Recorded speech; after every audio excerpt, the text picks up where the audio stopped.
Magandang araw po mga Lods at welcome back po sa channel. So dito po sa likod, makikita nyo po na naka pure sine wave inverter. Ibig sabihin dyan mga Lods, bumili po ako ng bagong solar power inverter na nag-upgrade po tayo sa 8 kilowatt na po ang gamit natin na binili ko na bagong solar power inverter. Kasi ang gamit ko dito sa bahay, naka 1 kilowatt lang po ako sa Samsung inverter. Tapos sumubok tayo dito sa Johnson na 3 kilowatt. Nakita ko, hindi rin maganda kasi nasasagad po ang gamit. Tapos hindi naman siya purely na umabot sa 1.3 na kilowatt. Pero hindi, hanggang 750 watts lang. Tapos mag-indicate yung red na nagwa-warning. Kaya ang ginawa natin, bumili na tayo ng mataas na rated po mga Lods na 8 kilowatt na power inverter para hindi po masagad sa gamit. Kaya ngayon, mag-unboxing tayo. Titignan natin kung anong klaseng 8 kilowatt power inverter po ang binili natin. So mga Lods, ito na po. Huwag na natin patagalin. Bubuksan na natin ang pure sine wave inverter na 8 kilowatt.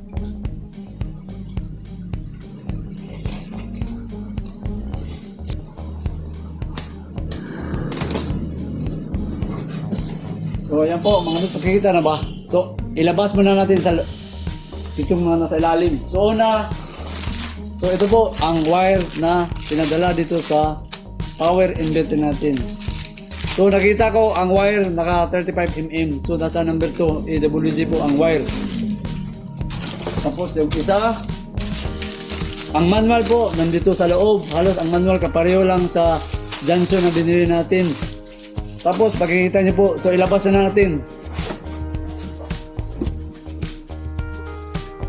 Patindig natin para makita. Yan. So makita nyo mga Lods, ang binili natin ay naka 8 kilowatt na power inverter. Ang brand na gamit ko, Johnson Pure Sine Wave Inverter. Ang Johnson po, isang taon kong sinusubaybayan po ang Samsung na ganito kataas na mga wattage. Nakita ko po sa Lazada, sa Shopee. Ang dami pong mabili, umabot na sa 600. Naka 5 star po ito at tiningnan ko ang comment after 1 year. Sulit na sulit po. Walang nagsasabi na madali siyang masira, hindi kaya. Nakita ko, mas maganda po siya, gamitin po talaga.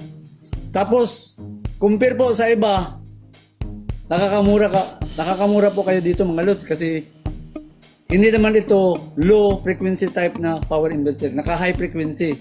Kaya nakakita mo sa rated dito, naka 2 times lang ang power. Ibig sabihin, ang actual power na magamit dito is 4,000 watts. So, nasa peak power o yung surge power na tawag natin is 8,000 po ang gagamit. Compare doon po sa low frequency, almost 3 times po ang surge power. Tapos, napakamahal. Yung gamit natin na Samsung, yun po ang mga low type na frequency. So, ang gamit ko, yun pa rin po ang gamit ko mga Lods. Naka 12 volts po ang gamit ko, 220 at naka 60 Hz ang gamit. So, sa ngayon, gumamit pa rin ako ng 12 volts kasi ang system na ginamit ko at mga program ko sa mga ITS, naka 12 volts. Pero for a moment po, step by step tayo. Sa 12 volts, ano ba mangyayari kung gumamit tayo ng ganito kalaki? Kasi plano ko rin mag 24 volts po sa coming na narating na panahon o hindi natin mag-upgrade pa ako. Papalo po ako sa 24 volts. Ngayon, dito muna ako sa 12 volts. Susubukan natin paano mag-install na ganito na kalaki na 8 kilowatt na power inverter. Ang kagandahan po dito mga Lods, plug and play ka dito. Wala kang i-setting na kahit ano. Para makita nyo, ganun lang, walang push button sa likod at dito po sa harapan wala. Makita mo lang ang dalawang blower nang lalagyan sa terminal sa battery. Tapos dito sa baba ang nakalagay dalawang AC at isang switching para sa mag-energize. Ibig sabihin dito mga Lods na plug and play ka talaga. Tapos paano yan ba-deploy? Yung LBD at saka yung HBD, may protection ba ito? So, ang protection niya mga Lods ay meron naman pero napaka-sobrang baba. Ang LBD protection niya ay pag umabot na sa 10 volts, automatic po itong masya-shut off. Sa HBD naman, dapat hindi siya umabot sa 15 volts na karga kasi magsa-shut off rin po ito mga lods. Pero sa atin, mas maganda kung ikaw ang gagawa sa LBD module. Kasi napaka-sobrang baba po ang 12 volts. Mababawasan po ang life cycle. So, cycle sa battery na life PO4 kung isasagad mo sa 10. Dapat doon tayo sa nominal na 12.8 volts po. Tapos sa HBD, nakasalala yun sa charge controller mga lods. Ang HBD protection dito sa power inverter. Tapos, ano pa ang kagandahan dito sa inverter natin? So, sasabihin ko muna po sa inyo mga lods na hindi ko muna maipapakita kung gaano to kalakas. Kasi nga, in-order ko pa ang battery. Naka-pre-order po ang battery. Ang tagal dumating. Magto 2 weeks na yata, hindi pa dumating. Ang para po dito sa ganitong kalaki na 8 kW na power inverter. Pero for a moment po mga lods, gagamitin lang muna natin yung battery ko na 100 is sa green. Pakita ko na lang. So, for demo purpose mga lods, ito lang muna ang gagamitin natin kung paano mag-energize ang Zamdun o itong Johnson pure sine wave inverter natin. So ito, tinanggal ko lang muna dun sa solar natin ang 100 Hz natin na green energy para makita ko kung paano mag-energize itong Johnson natin na plug and play na gamit lang. So napakasimple, positive, negative. Tapos ito po ang mga wire. So ang gagawin natin, dito ko na lang ilalagay sa likod. Yan, para makita. Gano'n na lang natin. Tapos iabante natin itong camera natin. So meron pa akong nakalimutan sabihin mga lods na ano ang available na pinakamababa at pinakamataas na ganitong klase na Johnson power inverter. So ilalagay ko na lang dito mga lods. So ang ganitong klase po mga lods, pwede po kayong makabili ng 3.5 kilowatt. Meron pong available na 3.5 kilowatt na Johnson. At saka meron ding 4 kilowatt. Tapos meron din isang 5 kilowatt, 6 kilowatt, 8 kilowatt, 10 kilowatt, hanggang 12 kilowatt po mga lods. Ganun kataas po ang sa Johnson na ganito na klase na Tapos ang design po sa Johnson, dalawa po ang klase para mas lalo po nyo masundan ang paraan. Ito naka-vertical type po, naka-ganun po ang display. Ang isang klase po naka-vertical, ganun po ang klase. Tapos dito nakalagay ang description. So pinakita ko lang sa inyo na kung sakaling mag-install kayo ng ganito, dapat alamin mo yung design. Kung naka-tindig ba o nakaganyan ang design. Ang pinili ko naka-vertical. Kasi naka-vertical po ang Zamdun ko.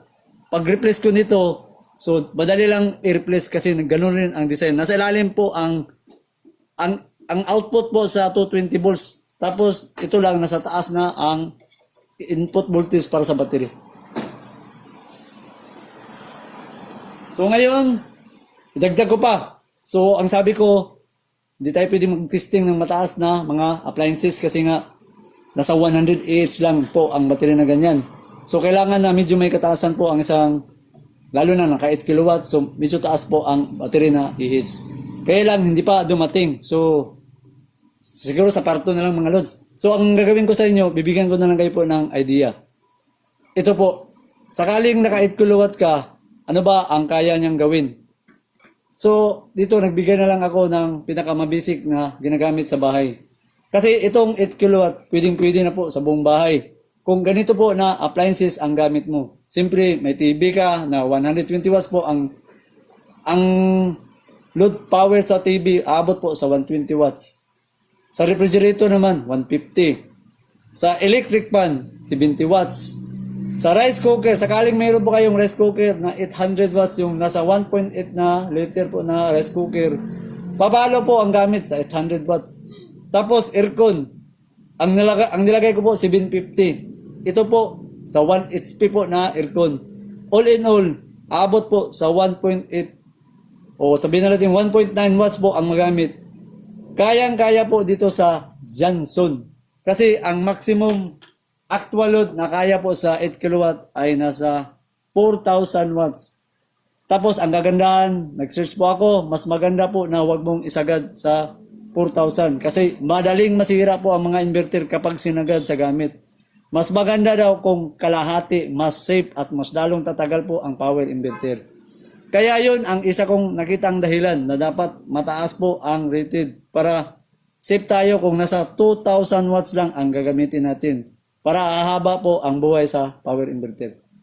Tapos, next natin, susubukan natin paandarin. Kaya sabi nga natin, naka plug and play. Wala ka nang ibang isi-setting. So, ang mga ganitong klase na power inverter, maganda po ito sa mga beginners na gustong mag-umpisa sa solar. Para hindi po kayo malito sa mga setting na makikita nyo. Mabuti ang mga setting kapag nakasubok na po kayo dati sa mga solar. So, ito po ang wire. Ito po ang wire na pinadala nila na wire. So, nag-search ako. Nasa 130 ampere ang maximum. Siguro kung gusto nating pataasan kung aabot. So, hindi ko alam. Ito lang yung pinadala na sa atin. Kasi nga, ang maximum dito nasa 130 ampere. Nakalagay rin sa terminal ang 35 mm na 8 mm ang butas. So, subukan natin pandarin. Kasi nga, sabi natin plug and play lang. Ang paglalagay po sa power inverter, mas safe kung mag-uumpisa kang maglagay sa power inverter. Huwag ka munang maglagay doon diretso sa battery kasi baka makasircuit yung wire at makalimutan mo na naka-live yun pag itapping. Lalo na sa testing ng ganito kasi wala tayong breaker, direct tayo. So, unahin ko na lang po mga lods, positive. So, ang terminal sa likod, makikita ba dito? Tatanggalin ko. Okay. Pula, itim, positive, negative. Unahin natin ang positive. So, maganda dito kasi naka-bolt type at naka-bus bar po ang gamit sa Johnson. Habang tinatanggal ko po ito na ang Johnson po ay maraming proteksyon. Merong short circuit, meron pong overload protection, saka meron pong overheat protection. Saka meron din polarity protection kung sakaling mabaliktad po ang tapping mo sa battery. So all in all po, napaka-safe gamitin. So nakita ko po ito sa ibang channel na tinignan ko, may kakayahan po ang Johnson inverter natin. Kaya lang yung sabi natin, kunting ingat ka na huwag kang maglagpas sa 8,000 watts sa surge power. Although may protection naman siya sa overload. Next, tapping tayo sa negative. So, uunahin natin. So, pwede po nakaganon lang. Okay, next, ang positive. So, sa positive, mga loads, huwag muna nating i-direct kasi nga sabi natin may mga inrush. Gagamit tayo ng resistor. So, pakita ko sa inyo mga loads, ang resistor na ginagamit ko. Naka 10 ohms. Tapos, naka watts po ito sa 100 watts. Medyo hindi makita pag ganun. Pero naka-rated po dito nakalagay. So, ito yung standard na gagamitin mo sa bago mo itap sa battery para hindi po mag-inrush current. Kasi pag nag-inrush current, mag-spark po siya mga loads. Yung kapasitor po dito sa loob ang matatamaan. So yun po na lumulubo po ang mga kapasitor. Pero hindi naman ibig sabihin na masira kaagad, hindi pa. Pero dahan-dahan po siyang masira kung palagi mong tinatanggal sa battery ang terminal mo sa power inverter. Tapos dinirect mo kaagad. So dapat meron kang ganito na resistor. Naka 10 ohms lang at pwede na yung 50 watts pero ito ginamit ko 100 para mas maganda kung may sobra po talaga. Para safe po tayo. So, wala tayong gagawin. Isi-series mo lang sa positive para walang inrush. So, isa dito, tapos dito yung isa. Bibilang ka lang ng 10 seconds mga loads. So, 1, 2, 3, 4, 5, 6, 7, 8, 9, 10. So, pag 10 seconds na mga loads, o 15 seconds, pwede mo nang itapping mga loads. Okay. So ito, hindi po ito mag-spark kasi nga nakalagay na natin sa resistor. So lagay natin. Walang spark. Makita mga lod, wala nang spark. So isi-switch on natin. Nandito po ang switching niya. So pag switch natin, iila po ang indicator. Yan. O yan, umingay siya po mga lods. O yan. So pakita ko sa inyo ang nasa harapan. Makikita pa ba ito sa camera? Okay, makita. So ang kagandahan po sa Johnson, ito po ang maganda. Makikita mo po ang voltahe. Hindi ko alam kung makikita nyo pero sasabihin ko na lang dito. Nakalagay po ay voltage 13.2. Yun ang maganda. May makikita kang display. 13.2. Tapos ang wattage po mga lods. Kapag ginamit mo ang wattage dito, makikita mo ang wattage na lalabas. Ganyan natin. Kapag ginamitan natin dito, lalabas po ang wattage. Tapos yung voltahe 227 nakalagay. At saka ang hertz po nakalagay rin 60 Hz. At saka yung temperature. Kung iinit po, mayroong protection po dito sa loob. Tapos may makita kang para pong nakaganon. So ito, sa power po, ito na indicator. Kung ilan ang gusto mo, 10%, 20, 30, hanggang umabot sa pula na pag ganun, 100%. Pero dito, madali mong malaman na sabihin natin hanggang 60 to 70% lang ang gusto ko. So makikita mo dito. So, ibig sabihin doon kung hanggang 60 to 80, huwag mo nang dagdagan. Kasi yun ang pinaka-safe na gamit po talaga na huwag mong isagan ang gamit sa power inverter. Yun ang kagandahan, makikita mo. Tapos dito naman ang temperature po mga lods, kung gaano kataas o kainit, makikita rin papalo po dito sa kiliran. So yun ang kagandahan lang na nakita ko dito. Maganda ito sa mga baguhang gustong mag-solar power sa bahay. Kasi nga, plug and play ka na lang ang gamit mo dito. Tapos, meron po akong bulb dito mga lods na naka 3 watts. Titingnan natin siya kung gaano siya ka-accurate. Isaksak natin kung lalabas ba ang 3 watts na gamit. So medyo iganon ko siya. So ang nakalagay, kung makita ganyan, nakalagay po is 4 watts ang nakalagay. Pero itong bulb na gamit natin is naka 3 watts po yan. Tapos isa, may condition po ako na 50 watts. So ilalagay natin kasi dalawa po ito. Ilagay natin. 50 plus 4, 54. Pero ang nakalagay po dito is 53 watts ang nakalagay. So, hindi ko alam kung makita nyo. Basta dito nakita ko 53 watts. O, yan.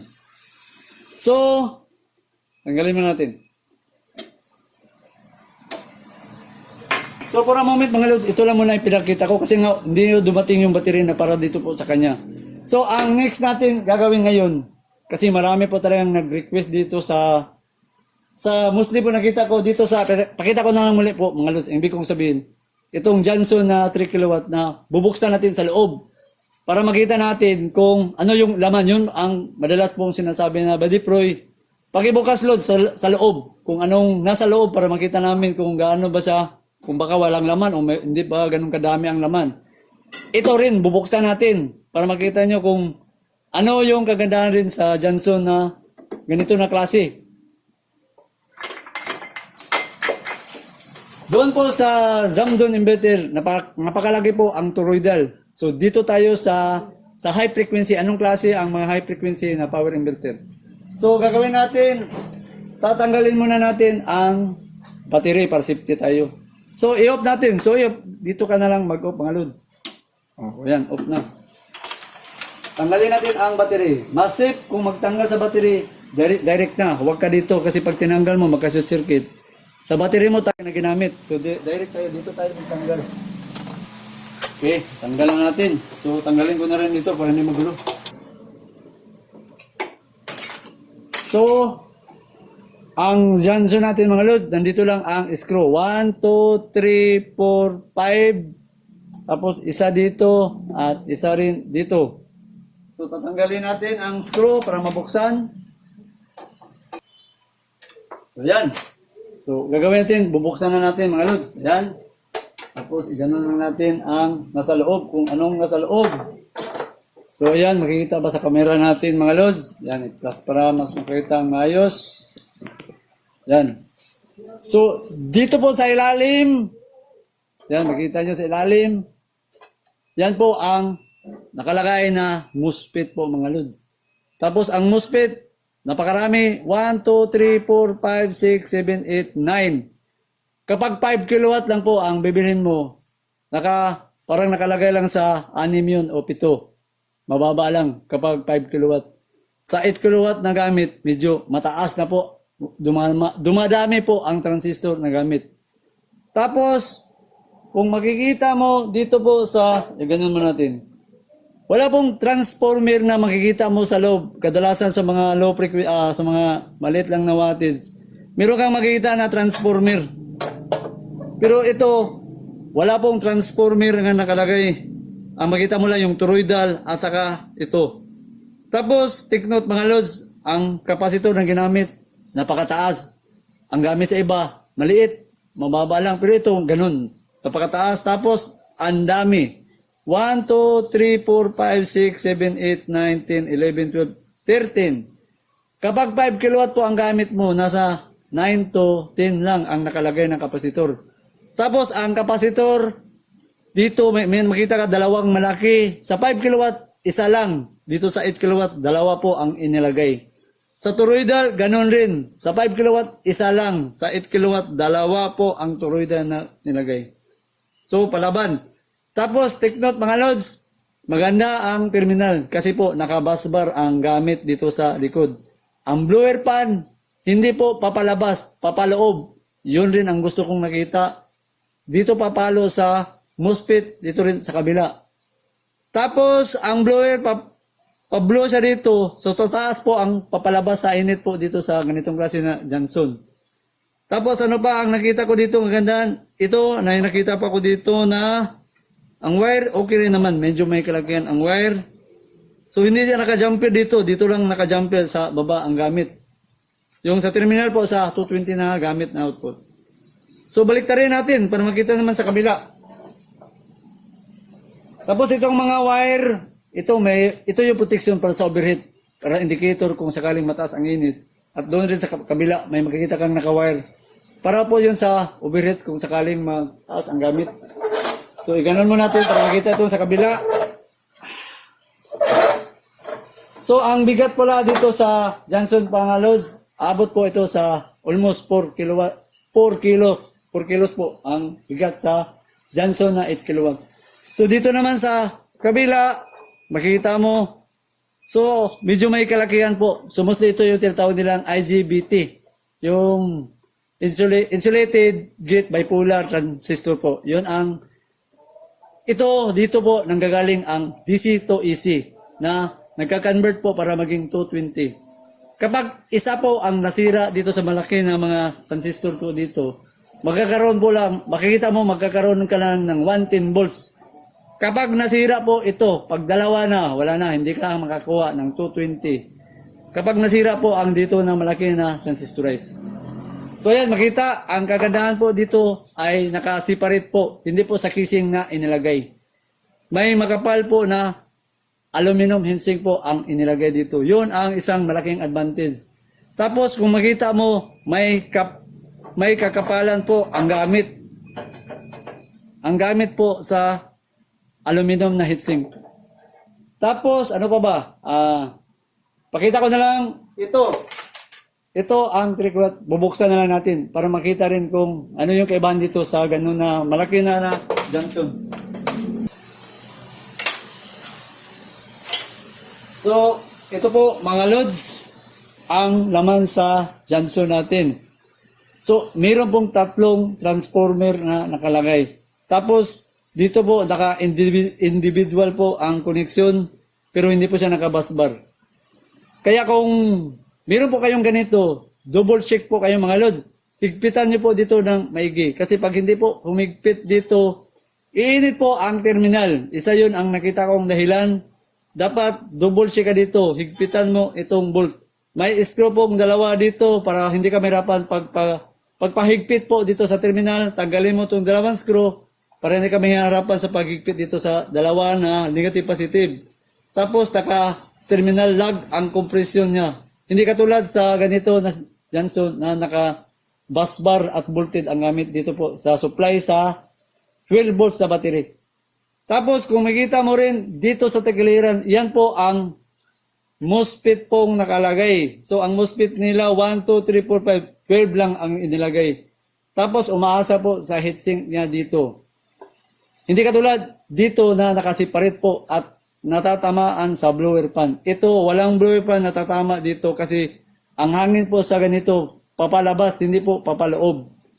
Tapos dito, 4 lang ang sinabi na dito. Makita mo na ang IGBT, yung sinasabi natin na transistor na malaki, 4. Pag ito nasira mga lod, isa, 110 volts na lang ang Kung makita mo na 110 volts, ito po ang masisira mo. Ito, possible, palitan mo kapag nakakuha na lang ng 110 volts. Pag dalawa na po ang masira, wala ka ng 220 na makikita dito sa AC output. Pag dalawa na po ang masira dito mga lod.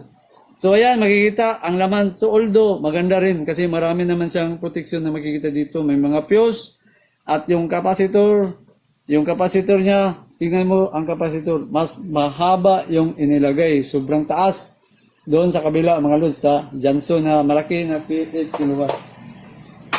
So ayan mga lods, siguro kung may gusto po kayong itanong, pakitanong na lang po mga lods kung sa ngayon, hinihintay ko pa ang battery na dumating para ma-set up natin ang paglalagay po doon sa solar power natin na set up na bago.